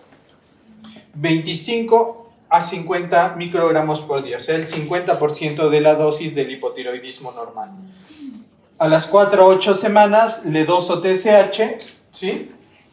Y si normaliza, le puedo hacer un control de nuevo, ¿sí? Entonces, en hipotiroidismo subclínico, la dosis es la mitad de la dosis habitual del hipotiroidismo primario o secundario. Algunas consideraciones especiales. Los síntomas de hipotiroidismo no se van a solucionar rápido, y eso hay que hablarlo con el paciente, porque puede decir, estoy tomando esta pastilla un mes y sigo sintiendo lo mismo. Sí, vas a seguir sintiendo lo mismo. Los síntomas se resuelven a veces hasta 3 a 6 meses luego de que normalizaste la TSH. ¿Eh? Ojo, no desde que iniciaste el tratamiento, desde que normalizaste la TSH. Ahora, si en caso, luego de ese periodo, sigue el paciente sintomático, pues ya. Tienes que ver si no está tomando algún medicamento como litio, amiodarona, yodo. Tienes que ver si no está utilizando rifampicina, warfarina, fenobarbital, carbamazepina, algún hipoglicemiante oral, ¿ya? Si está usando furosemida, salicilatos. Ahora, luego de alcanzar la dosis adecuada de TSH, se dosa TSH a los 6 meses y luego una vez al año, ¿ya? En gestante, como ya les dije, hay que monitorizar una vez al mes y una vez que esté controlada cada 6 a 12 semanas, ¿ya? Ahora, sobre todo en hipotiroidismo con déficit de T3, cuando hay un déficit exclusivo de T3, podemos dar terapia combinada de levotiroxina con liotironina. La T3 sintética se llama liotironina, ¿ya? Lio. No se recomienda dar en todos los pacientes, solo en pacientes refractarios al tratamiento y en los cuales tú encuentras niveles de T3 bajos se recomienda dar, ¿sí? Ahora, si tú tienes un paciente con cáncer de tiroides que hace hipotiroidismo, ahí se recomienda dar dosis mucho mayores del fármaco, de 2 a 2.5 microgramos por kilo, pero solamente en cáncer de tiroides que esté provocando hipotiroidismo. Y finalmente, para terminar con hipo, el coma mixedematoso, ¿sí? En el coma mixedematoso, que es la presentación más severa del hipotiroidismo, voy a darle de manera urgente, ¿sí? Y sobre todo cuando está asociada a hipoventilación, hipotensión, hipotermia, hipofrecuencia cardíaca, hiponatremia, cuando hay algún hipo, ¿sí? Levotiroxina endovenosa. A dosis altas. ¿Cuánto? De 200 a 400 miligramos, ¿sí? La guía japonesa recomienda de 300 a 500 de dosis de carga. Y luego 50 a 100 microgramos endovenoso cada 24 horas por un día, ¿sí? Y hasta que el paciente ya despierte, reviva y pueda recibir por vía oral. Y le daré una dosis de 1.6 microgramos por kilo. ¿Cuál es el problema en nuestro país? No tenemos levotiroxina endovenosa, ¿sí? Entonces, como acá nos acomodamos con lo que tenemos, como con el presidente que vamos a tener, nos tenemos que acomodar en interrectal. Agarramos las tabletitas, las molemos 4 tabletitas, las diluimos en agua y en enema, en el recto, para que se absorba rápidamente, ¿no? Pero doctor, ¿por qué no le dan por vía oral? Está en coma, ¿no? Coma mixedematoso, ¿ya? ¿Le pueden dar por sonda nasogástrica? Sí, pero en el estómago tarda en absorber, ¿sí? ¿Cuánto tarda en absorberse? Más o menos 2-3 horas. No tienes 2-3 horas, tienes que actuar ya, porque si no el paciente se te puede morir. Si es que tuviera, se puede agregar liotironina, T3, endovenosa, una dosis de 5 a 20 microgramos. Dosis de carga y luego 2.5 a 10 microgramos cada 8 horas. Liotironina en caso de que haya disponible, ¿ya? Antes de dar la levotiroxina, se tiene que dar hidrocortisona para no tener un efecto rebote, ¿sí? Los corticoides, ¿sí? Los corticoides se dan, ¿por qué? Porque el déficit de corticoides me puede dar un síndrome similar a este, primera cosa. Y segunda cosa, que los corticoides intervienen en la conversión periférica. Los corticoides intervienen en la conversión periférica de T4 a T3. Entonces, ¿qué pasa? Si tú le metes full hormonas tiroideas a tu paciente y esas hormonas tiroideas no se convierten, lo que vas a provocar es un efecto de Wolff y más bien vas a provocar más hipotiroidismo y lo terminas de matar a tu paciente. Entonces, por esa razón, para evitar ese efecto, yo no sé si sus niveles de cortisol están altos o no. Entonces le meto una bomba de cortisol que suba, cosa que ese exceso de yodo que va a entrar, ese exceso de hormona tiroidea T4, la levotiroxina que dijimos que es T4. Entonces necesito que se convierta a full. Entonces le tengo que meter, tiene que haber harto corticoide en la sangre para que apenas llegue toda esa bomba de levotiroxina, rápidamente se vuelve en T3 y el T3 lo hace despertar. Si no hago eso, más bien puedo provocar un efecto contrario de hipotiroidismo y empeorar el caso. Por eso, primero, hidrocortisona. ¿Cuánto? 200 a 300, o sea, 2 a 3 ampollas. En bolo, y una vez que le metí su hidrocortisona, recién le ponemos su enemita. ¿Ya? Recién le ponemos su enemita con 400 microgramos, 4 tabletas. Ya dijimos que estos pacientes pueden hacer hipoglicemia, hay que darles dextrosa. Pueden hacer hiponatremia, hay que darles cloruro al 3. Pueden hacer hipoventilación, quizás intubarlos, ¿sí? Y para eso hay que pedirles una gasometría. Muy bien, vamos con hipertiroidismo. En hipertiroidismo, ¿cuál es la causa más frecuente de hipertiroidismo en pacientes, en países desarrollados? La enfermedad de Graves. ¿Sí? La enfermedad de Graves. La enfermedad de Graves es la más frecuente en jóvenes. Es frecuente en jóvenes. ¿Sí? ¿Por qué se da esta enfermedad de Graves? Es otra enfermedad autoinmune, igual que Hashimoto. Aquí hay anticuerpos contra los receptores de TSH. ¿Sí?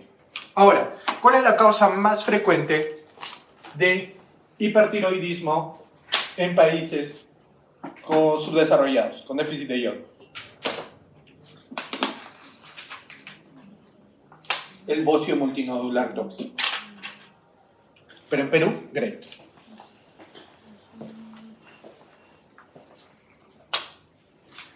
Y el bocio multinodular tóxico es la causa más frecuente de hipertiroidismo en el anciano.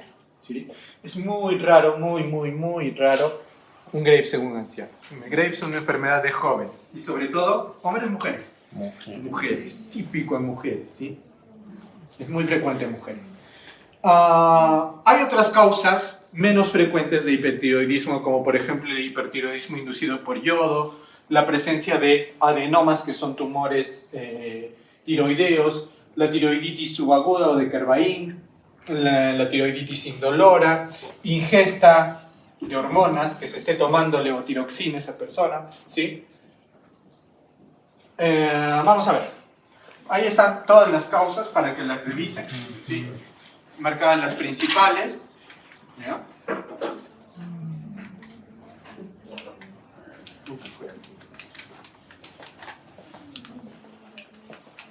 Ya.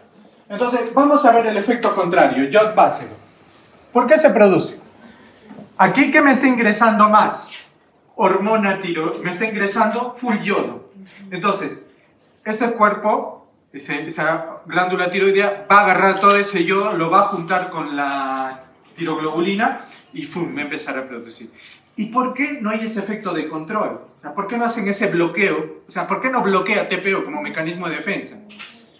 Porque normalmente este efecto se da en personas que ya tienen tiroiditis de Hashimoto, o sea, que ya tienen un problema tiroideo. Entonces, si en el caso clínico te pone como antecedente que ya tiene un problema de tiroiditis de Hashimoto, por ejemplo, lo más probable que haga es un efecto de yod básico. O sea, cuando le administres amiodarona a un paciente con hipotiroidismo, ¿qué va a hacer? Hipertiroidismo.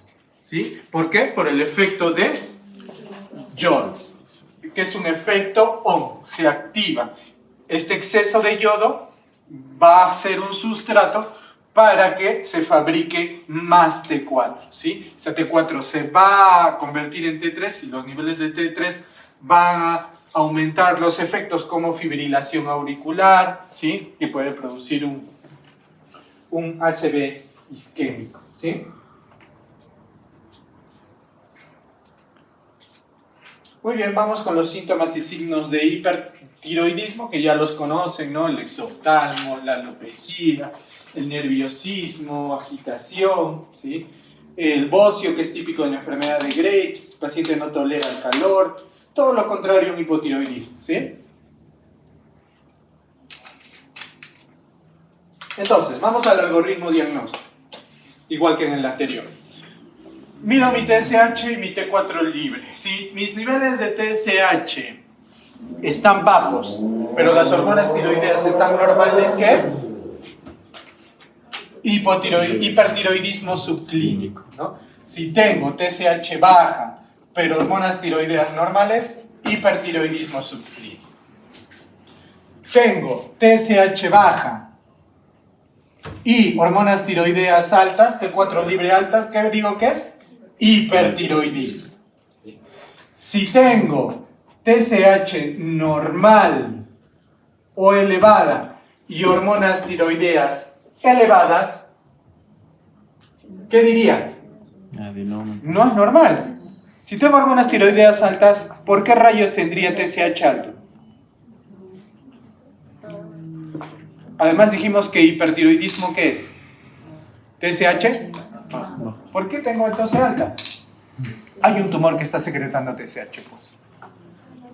Hay un tumor que está secretando TSH. Habitualmente, un adenoma hipofisiario es secretor de TSH. Y bueno, y si tengo TSH normal y hormonas tiroideas normales, es tumor eutiroideo. Ahora nos vamos a quedar en tirotoxicosis, en hipertiroidismo. Paso a la segunda parte. Paciente que tiene TSH baja y concentraciones altas, le voy a pedir una ecografía y unos anticuerpos.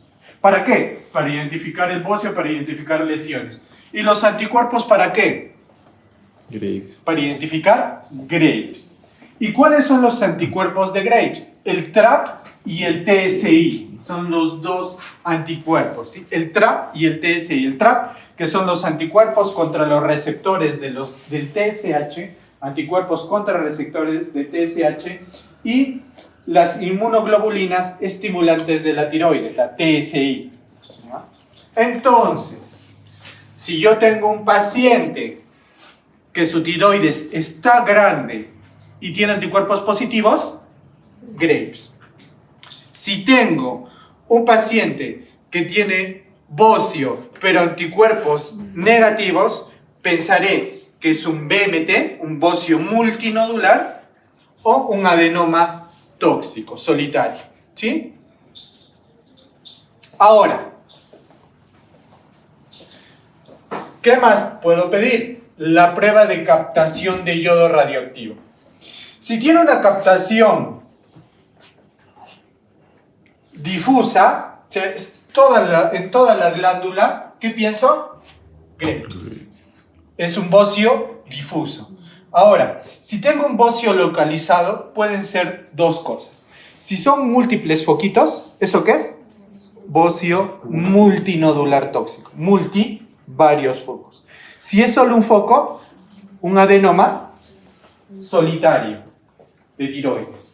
Y un tumorcito que está produciendo hormonas tiroideas. Ahora, si la captación es baja, si yo le inyecto yodo y no capta, es como que si fuera una glándula normal, ¿qué voy a sospechar? Una tiroiditis, que si es que hay dolor, ya sospecharé que es una tiroiditis inflamatoria, que va ahí, ¿sí? Exceso de hormona tiroidea exógena o un hipotiroidismo ectópico. Es un tumor que está produciendo hormonas tiroideas, ¿sí? Es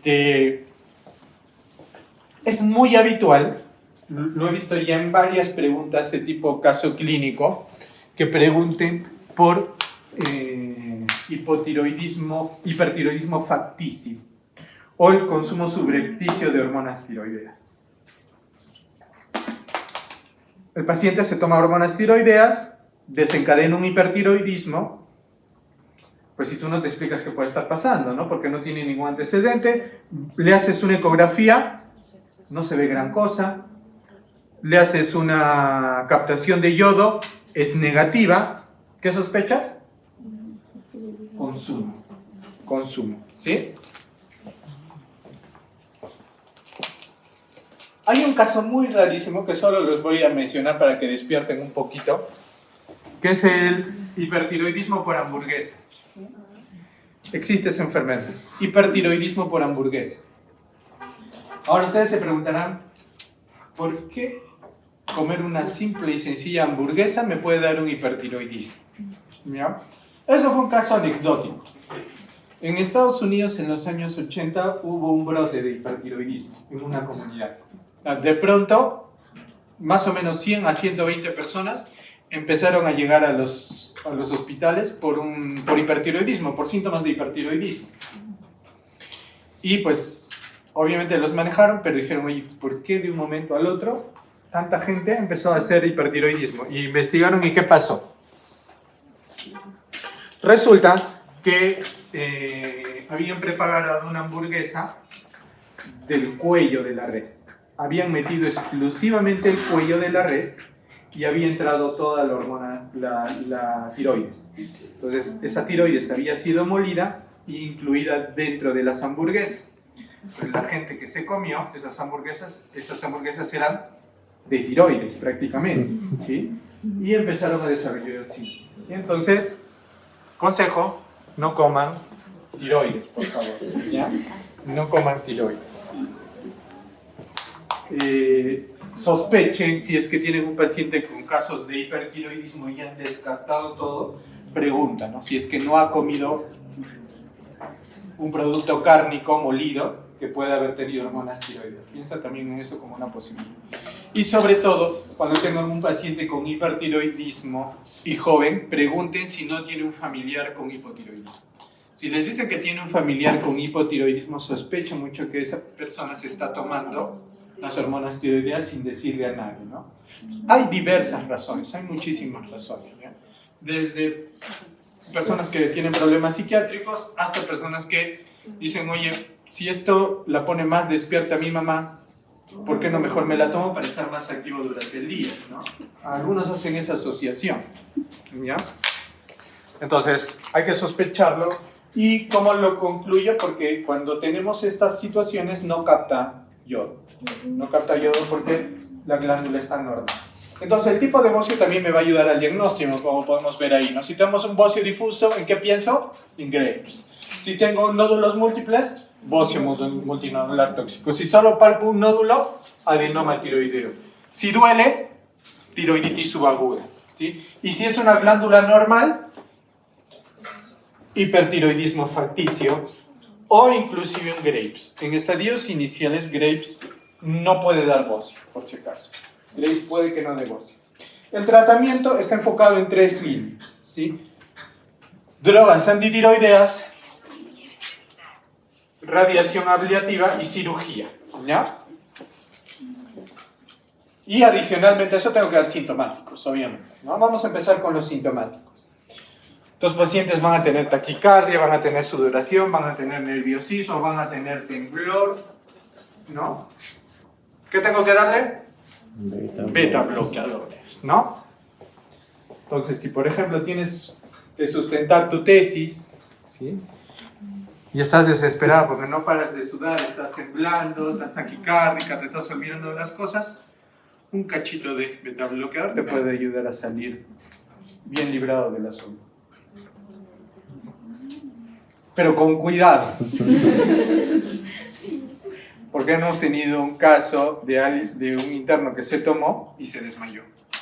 Se tomó para no estar nervioso y hizo una hipotensión, porque recuerden que los betabloqueadores provocan hipotensión. También es parte de los fármacos de segunda línea para hipertensión, ¿no? Se hipotensó y todo para no estar nervioso. Entonces los damos con esa finalidad, ¿sí? De hecho, son el único tratamiento en ciertas condiciones, en los hipertiroidismos transitorios. Por ejemplo, en el hipertiroidismo subagudo, y en el puerperal los damos como terapia única. No damos los otros, nada más. ¿Por qué? Porque son enfermedades que se autolimitan. Lo único que necesita es aliviar los síntomas hasta que pase el efecto agudo. ¿Qué betabloqueadores son los más frecuentes que utilizamos? Atenolol y propanolol. ¿Sí? Atenolol tiene la ventaja de que es cardioselectivo, ¿sí? Solo inhibe beta 1, no se mete con los beta 2, por tanto, tiene cierto margen de seguridad en pacientes asmáticos, por ejemplo, ¿sí?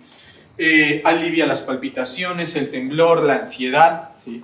Tiene la ventaja de que el atenolol es uno de los beta bloqueadores menos lipofílicos, por tanto no atraviesa la barrera hematoencefálica, lo cual hace de que no tenga efectos a nivel del sistema nervioso central, lo cual es muy bueno, ¿sí? La ventaja es que se da una vez al día, habitualmente, ¿sí? Puedo dar 25 al día, 12.5 al día. A dosis mayores sí se recomienda dividirla, sobre todo cuando se dé más de 50, y mi dosis máxima es 200. Inconvenientes con el atenolol: prohibir en gestantes. No se recomienda su uso en gestantes, ¿sí? No se recomienda su uso en gestantes. Propanolol, que se da la dosis que está ahí, ¿sí? Tiene la ventaja, vamos a empezar con sus ventajas, tiene la ventaja que se puede usar en gestantes, ¿sí? Tiene la ventaja de que tiene un efecto extra. ¿Cuál es? Inhibe la conversión de T4 a T3. Entonces, al inhibir el efecto de T4 a T3 ya no solo es sintomático, también es útil para el tratamiento. Es por eso que propanolol sigue siendo de primera línea en casos severos, como por ejemplo tormenta tiroidea. En tormenta tiroidea hay que irnos por propanolol, por este efecto de inhibición de la conversión periférica de T4 a T3. ¿Cuál es el problema? Que no es cardioselectivo. O sea, va a tener un efecto beta 2 importante, entonces está contraindicado en el paciente con asma, por ejemplo. ¿Sí? Ahora, ¿qué pasa si, por ejemplo, soy alérgico a los beta bloqueadores? ¿Estoy condenado a vivir con estos síntomas, con esta angustia por el hipertiroidismo? No. Puedo utilizar calcio antagonistas, pero no cualquiera. Solo verapamil o diltiazem. ¿Sí? Verapamil o diltiazem en el caso de alergia, pero no son tan buenos como los beta bloqueadores, por si acaso. Muy bien, vamos a entrar ya al tratamiento dirigido. Vamos a empezar con las drogas antitiroideas y vamos a iniciar con el yodo, ¿sí? El yodo no se recomienda como terapia de mantenimiento. Solo se recomienda como terapia de inicio, sobre todo en casos severos de enfermedad, ¿sí? Cuando el hipotiroidismo es muy severo o el paciente, por ejemplo, debuta con una crisis tirotoxicosa, ¿ya? O, por ejemplo, en pacientes que van a ser sometidos a cirugía tiroidea. ¿Qué alternativas de yodo? ¿Qué formas de presentación de yodo? Tengo la SSKI, que es la solución sobresaturada de yoduro potásico, o sea, el yodo con potasio, ¿ya? Que no es lo mismo, es muy diferente, pero pasa que nosotros no tenemos ese SSKI, sino que utilizamos otro, la solución de Lugol. De repente por ahí la han escuchado alguna vez o la van a escuchar en su internado, el Lugol. El Lugol viene en gotitas, es yodo en gotas. Al paciente le damos habitualmente de 2 a 3 gotas, ¿sí? 3 a 4 veces al día, ¿sí? ¿Este yodo qué va a provocar? ¿Qué efecto quiero que se active? ¿El de Yodo o el de Wolf? El de Wolf. Quiero que se active que el yodo, al subir mucho, bloquea la TPO, baja hormonas tiroideas. Por eso lo doy, ¿sí? En dosis altas. Tengo también el yoduro de sodio, ya no de potasio, de sodio. Es menos activo que el yoduro de potasio, ¿sí? Lo puedo dar de 0.5 a 1 gramo en 1 litro de solución una vez al día. Como dije, inducen el efecto de Wolf. Tienen algunos efectos adversos como inflamación de glándulas salivales, pueden producir conjuntivitis y un exantema. Vamos a las tionamidas. El grupo de tionamidas, que son otros fármacos que inhiben la síntesis de hormonas tiroideas. Va a hacer que no se produzcan las hormonas tiroideas porque bloquean a la peroxidasa tiroidea. Bloquean a la peroxidasa tiroidea, la TPO. Tiene la ventaja que no tienen efecto permanente sobre la función tiroidea. Quiere decir que solo bloquea mientras lo dé. Salud. Si no lo doy, no pasa nada, ¿sí? Entonces tiene una función no permanente, eso es una ventaja. Tenemos de primera línea al tiamazol.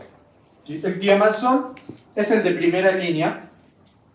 También hay carbimazol, ¿sí? Carbimazol es como que una prodroga, se tiene que activar para volverse tiamazol, pero no tenemos en Perú, pero existe como parte del arsenal terapéutico, ¿ya? Es el de primera línea porque tiene mejor perfil de seguridad, tiene menos relación de efectos adversos versus el propiltiuracilo, ¿sí? Tiene la ventaja también de que solamente se puede dar una vez al día, ¿sí?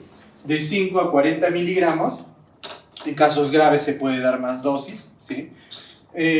Dosis de mantenimiento, o sea, ya una vez estabilizado mi paciente, le voy a dar de 5 a 10 miligramos una vez al día, ¿ya? Si la T4 no baja, es mi objetivo terapéutico en el hipertiroidismo, es bajar los niveles de T4. Si T4 no baja, puedo aumentar la dosis del tiamazol hasta un máximo de 60 miligramos, ¿sí? ¿Qué desventaja tiene? No se puede utilizar en gestantes. Contraindicado, prohibido el uso en gestantes, ¿sí? Entonces, si tengo una gestante con hipertiroidismo, ¿qué le tengo que dar? Propiltiuracilo, ¿sí? Propiltiuracilo, además, tiene la ventaja, adicionalmente a que inhibe la TPO, también inhibe la conversión de T4 a T3. También tiene doble efecto. Inhibe la conversión de T4 a T3, pero a dosis altas de propiltiuracilo. Se da de 100 a 200 miligramos 3 veces al día, se puede aumentar hasta 300 miligramos 4 veces al día, y su dosis de mantenimiento, una vez estabilizado todo, es 50 miligramos 2 a 3 veces al día, ¿sí? Es el de primera línea solo en dos contextos clínicos. La primera, como ya les dije, embarazo, y la segunda en tirotoxicosis. En tirotoxicosis voy a preferir propiltiuracilo versus tiamazol o metimazol por el efecto de conversión de T4 a T3, ¿sí? Muy bien. La función tiroidea debe revisarse entre 4 a 6 semanas después del inicio del tratamiento, ¿sí? Con estos fármacos, y luego cada 2 a 3 meses una vez que el paciente se encuentre eutiroidea, ¿sí? Normalmente la dosis inicial de tiamazol va a depender de la gravedad y del tamaño de la glándula. Si tengo un hipertiroidismo leve y no hay un bocio significativo, le puedo dar de 10 a 15 al día. Si ya tiene un hipertiroidismo grave y la tiroides, ahí hay un bocio, entre 20 a 40 miligramos al día. Habitualmente el tratamiento dura de 12 a 18 meses. Luego de este periodo hay que evaluar la necesidad de continuar o no con el tratamiento, ¿sí? Y la dosis inicial de propiltiuracilo, en caso que decide utilizar, oscila entre 50 a 150 miligramos 3 veces al día. ¿Qué efectos adversos tienen estas drogas? Hepatitis, vasculitis, lupus, agranulocitosis, exantema, urticaria, fiebre, artralgias y leucopenia, siendo agranulocitosis más frecuente en PTU, en propiltiuracilo, ¿sí? Muy bien, vamos a entrar a la parte de tratamiento definitivo. O sea, ya no hay vuelta atrás. Si le das ese tratamiento, esa glándula nunca va a volver a ser la misma, ¿sí? Tenemos el yodo radioactivo. El yodo radioactivo es de elección casi en todos los pacientes. Existe algo, bueno, hay algo que no les he mencionado, que es algo muy importante. Cuando ustedes, hemos dicho que hay 3 tipos de tratamiento. Son las drogas antitiroideas, la ablación con yodo radioactivo y la cirugía. Cuando hay un Graves, el Graves puede responder a cualquiera de las 3 terapias. Puede responder o al tiroideo o al yodo. A lo que tú le plantees, Graves habitualmente responde bien. El resto de patologías, bocio multinodular, adenoma solitario, no. Generalmente hay que combinar las terapias, ¿sí? Hay que dar antitiroideos más yodo, antitiroideos más cirugía, ¿sí? No generalmente van en monoterapia, ¿sí? Es de elección en casi todos los pacientes, es una solución ya permanente. ¿Hay contraindicaciones? Sí, gestación y lactancia. Se ha visto que una dosis de yodo radioactivo va a provocar curación en el 90% de casos. ¿Cuál es el problema? que me lleva a hipotiroidismo a veces. A veces me puede llevar un hipotiroidismo, ¿sí? Si tu paciente ya está tomando antitiroideos en pastillas, ¿le puedes dar yodo? Inmediatamente no. Si tu paciente está tomando tionamidas, o sea, tiamazol, propiltiuracilo, tienes que esperar 3 días, lo suspendes, esperas 3 días y recién le das el yodo radioactivo. No le puedes dar inmediatamente, tienes que dejar pasar 3 días. Pero si tu paciente ha estado tomando Lugol, por ejemplo yodo, ¿ya? Tienes que esperar 2 semanas. Si está tomando yodo, tienes que esperar 2 semanas. Si está tomando antitiroideos, 3 días. Luego de que le dé el yodo radioactivo, lo tengo que reevaluar al mes para ver si ya pasaron los síntomas y para ver cómo están sus niveles de T4 libre. Si persiste el hipertiroidismo, le puedo repetir la dosis de yodo radioactivo, ¿sí? Con yodo 131.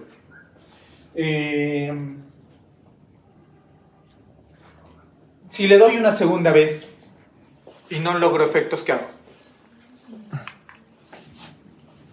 Nos vamos a la cirugía. Tiroidectomía subtotal, ¿sí? La tiroidectomía va a proporcionar un control a largo plazo, ¿sí? Puede provocar un empeoramiento preoperatorio, ¿ya? Y eso es algo a tener mucho en cuenta. Cuando tú programas una tiroidectomía subtotal, ¿qué pasa? Va a haber un hipertiroidismo muy intenso. ¿Por qué? Porque la cirugía que estás haciendo, manipulando la glándula, el hecho de manipular la glándula hace que secrete más hormona tiroides. Entonces es esperable que las primeras horas postoperatorias, después de una tiroidectomía subtotal, el paciente empeore los síntomas de hipotiroidismo, se ponga más taquicárdico, más sudoroso, hay hipertensión, ¿sí? Por eso, para prevenir ese exceso, hay que preparar al paciente. Hay que volverlo eutiroideo. ¿Y cómo lo volvemos eutiroideo? Con tratamiento médico. Entonces, ¿qué hay que darle? Hay que darle tiamazol, ¿sí? Luego de tiamazol, le damos yoduro de potasio, Lugol, por 1 a 2 semanas previas a la cirugía. Además, hay que darle para los síntomas atenolol para mantener una frecuencia cardíaca menos de 90 e inclusive hay que continuar con el atenolol hasta 1 semana después de la cirugía. Y bajo ciertas circunstancias también continuar con el Lugol hasta después de la cirugía para evitar este efecto rebote posterior al cuadro quirúrgico. ¿Cuándo se hace el control? 6 meses post tratamiento, ¿ya? Luego de la cirugía puede tener efectos adversos que me excedan en la tiroidectomía y provocar un hipotiroidismo, que me lleve las paratiroides y provocar un hipoparatiroidismo secundario o una parálisis de cuerdas vocales, ¿sí? En el hipertiroidismo subclínico, ese hipertiroidismo en el cual las hormonas tiroideas están normales, pero la TSH está baja, muy baja, ¿la trato? Sí. Si es que la TSH está tan baja como que menos de 0.1. O cuando el paciente tenga riesgo de osteoporosis o fibrilación auricular. En ese caso tengo que tratar, ¿sí? En el caso de tratamiento urgente, por ejemplo en caso de falla cardíaca secundaria al hipertiroidismo, infarto agudo de miocardio secundario al hipertiroidismo o tormenta tiroidea, voy a dar propiltiuracilo de preferencia 300 miligramos, Lugol 2 gotas cada 12 y propanolol 40 cada 6.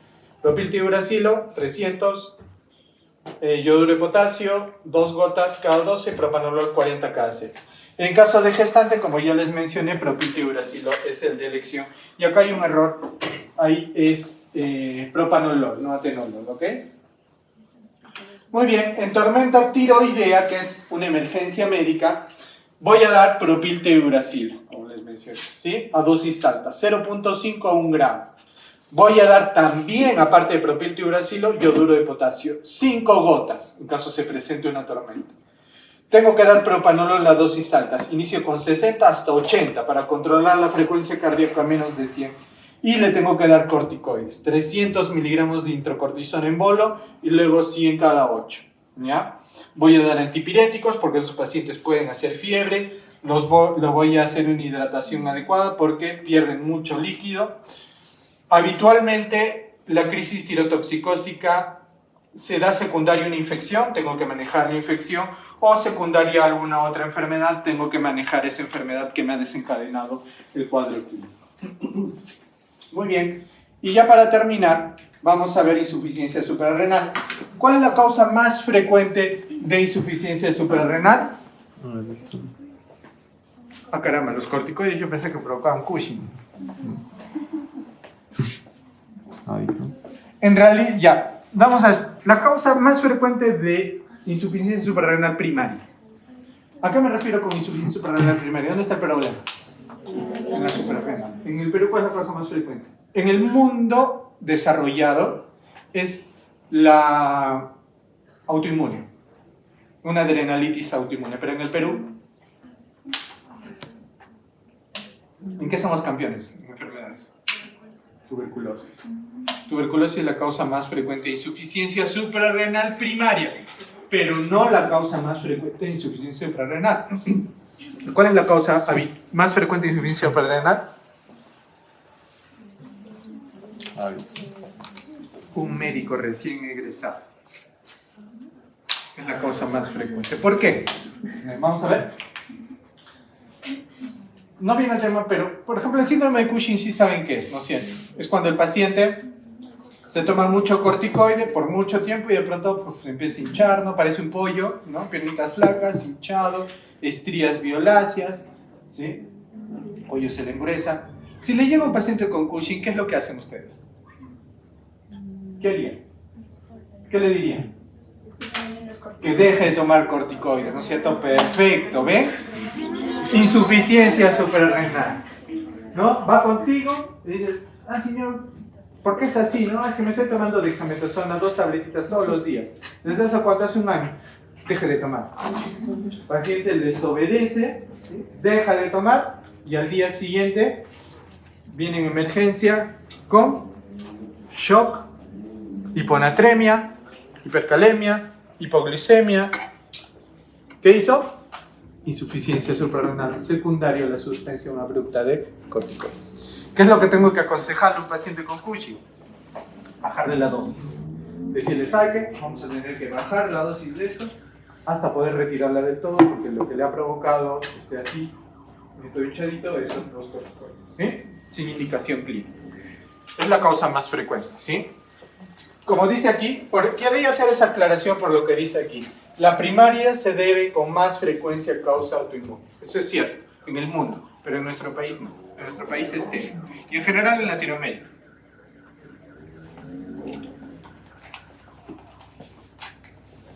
Ahora, también puede deberse a un déficit de ACTH. O sea, no hay ACTH. ¿Sí? No hay ACTH. Y como no hay ACTH, no va a haber cortisol. ¿No es cierto? No va a haber cortisol. Muy bien. La primaria se debe con más frecuencia a causa autoinmune. Hay déficit de cortisol, de aldosterona, aumento de ACTH. ¿Sí? Puede haber también un infarto suprarrenal, ¿sí? Que puede ser en un postoperatorio, en un trastorno de coagulación, un estado de hipercoagulabilidad. ¿Ya? Secundaria, la mayoría se debe a tratamiento con glucocorticoides, como ya les dije, va a haber un déficit aislado de cortisol. Y las causas las podemos resumir en Addison, ¿no? Autoinmunes, degenerativas, drogas, infecciones como tuberculosis, citomegalovirus, VIH, secundarias, hipopituitarismo, hemorragia y neoplasias, metástasis habitualmente. No, es muy raro un NM primario de suprarrenal. Ahí están los síntomas, ¿no? El paciente va a tener manchas, ¿sí? Pigmentación en la piel, pigmentación de pliegues y cicatrices, ¿ya?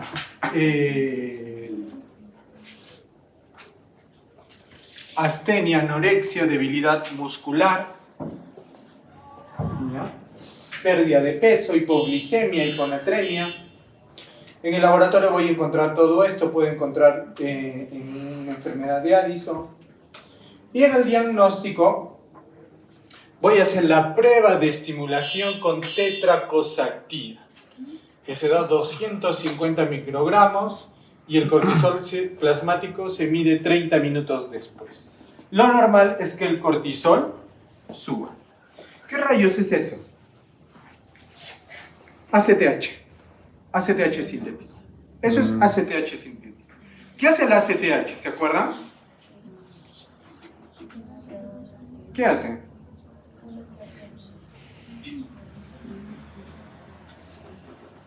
¿La ACTH a dónde viaja? Primero, ¿quién la produce la ACTH? La adenopófisis. ¿Y a dónde viaja? A la corteza suprarrenal. ¿A cuál de las tres capas de la corteza? ¿Glomerular, fascicular o reticular? Fascicular, muy bien. La capa fascicular, ¿para qué secrete? Cortisol. ¿Sí? Esa es su función. ¿Qué ocurre en la insuficiencia suprarrenal? Puede ocurrir dos cosas. Que hay un problema dentro de la glándula suprarrenal. ¿No es cierto? Entonces, si yo le doy tetracosactira y mi paciente sube sus niveles de cortisol, ¿dónde está el problema? Mejor dicho, ya. Yo le doy ACTH y sube sus niveles de cortisol, ¿dónde está el problema?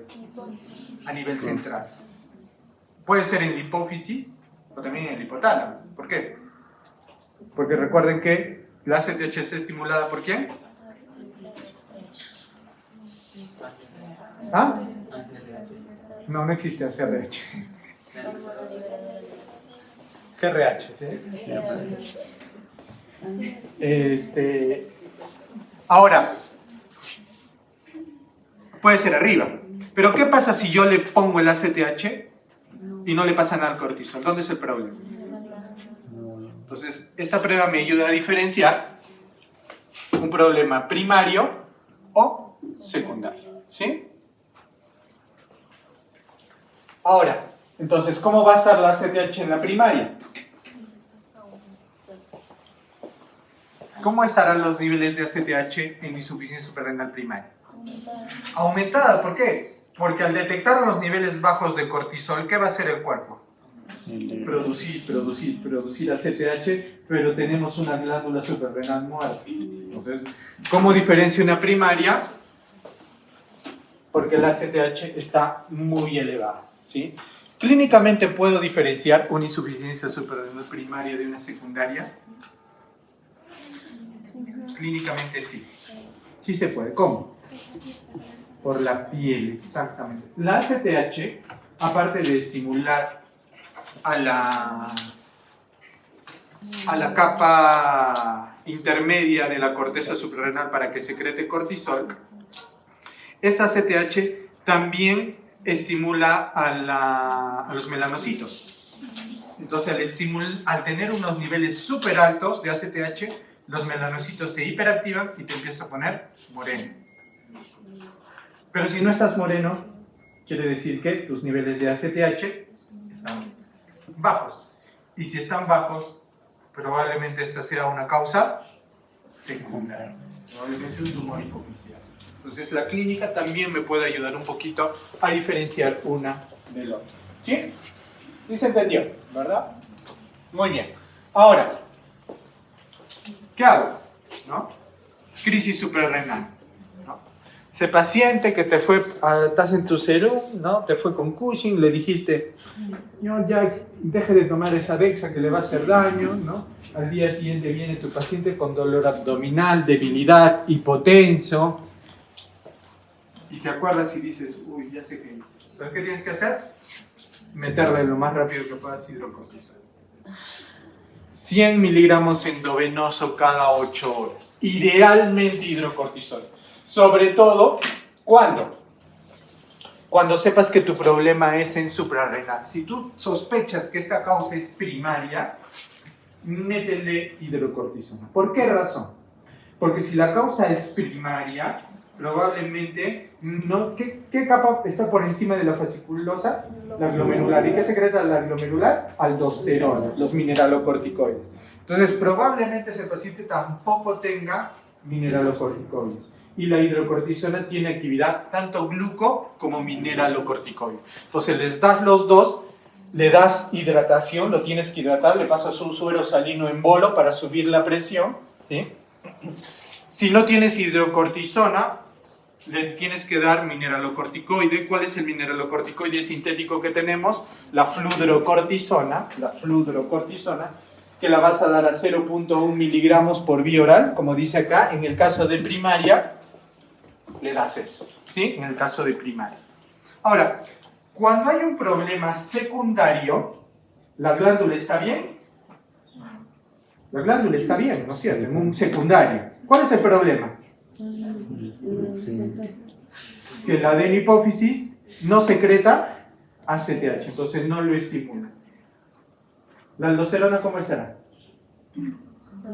Normal, ¿por qué? Porque la capa glomerular que dice, a mí que me importa que no haya ACTH, yo sigo trabajando, el problema no es mío, el problema es de mi amiga abajo que no viene su estimulador, ¿no?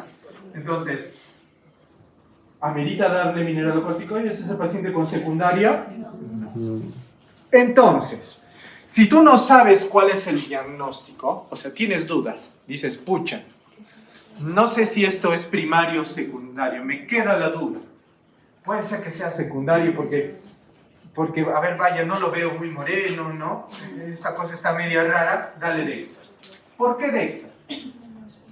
Porque la dexametasona no te va a alterar los resultados. O sea, cuando tú quieres hacer la prueba de estimulación con ACTH, no te va a alterar los resultados. En cambio, si le das hidrocortisona, sí te va a alterar los resultados. Por eso, si tú tienes muchas dudas diagnósticas, le puedes dar Dexa, 10 miligramos, y hidratación. Entonces, si tu paciente con Cushing, que le suspendiste el tratamiento y viene, ¿no?, por emergencia, le metes esto. Y en una crisis suprarrenal. El paciente, una causa de shock es esto. ¿Ya? Y eso, diagnosticar esto no es tan fácil, es bonito así, ¿no? Pero a ver, en emergencia, ¿ya? En una de las clínicas más importantes de Estados Unidos dijeron, vamos a ver a nuestros emergenciólogos, ¿no? ¿Qué tan bien diagnostican shock por insuficiencia suprarrenal? Solamente acertaban 3 de 10 insuficiencias. 3 de 10. Ya médicos con mucho tiempo de experiencia en una de las clínicas más top de Estados Unidos. ¿Sí? Es complicadísimo, ¿no? Entonces, ¿cuándo sospechan, no? Por ejemplo, yo sospecho de esto cuando aparecen insensateces como la que existe en mi hospital, ¿sí?